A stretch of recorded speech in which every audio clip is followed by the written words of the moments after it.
زيغوت يوسف. السلام عليكم ورحمة الله وبركاته متابعيني. أول حاجة صلوا على النبي واذكروا الله وقولوا ما شاء الله تبارك الرحمن. صلى الله عليه وسلم. نحن الحين في شارع زيغوت يوسف، شهيد زيغوت يوسف. الشهيد يوسف ديوقيد يوسف. زيغود يوسف. زيغود يوسف. ما شاء الله تبارك الرحمن. الحين نحن يا جماعة في ساحة بورسعيد. هذه ساحة بورسعيد يا جماعة. وداخلين على شارع شي جيفارا. وداخلين على شارع شي جيفارا. تعرفوا انتم شي جيفارا اكيد يا جماعة.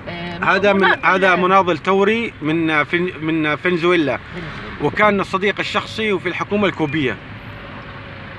صديق فيديل كاسترو.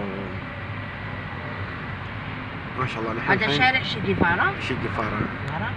وبعدين عندنا فندق السفير.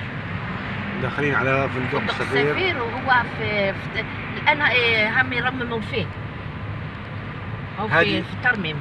عملية ترميم كبرى يا جماعة على الواجهة الأمامية لكورنيش الجزائر، اللي هي الطريق اللي يوديك من باب الواد إلين ساحة الشهداء وساحة أول ماي.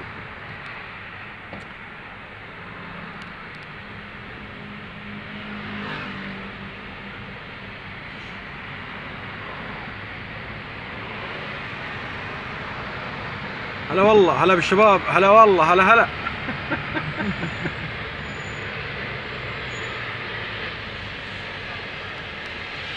شوفوا يا جماعة ما شاء الله كل المباني عليها ترميم، يعملوا لها ترميم.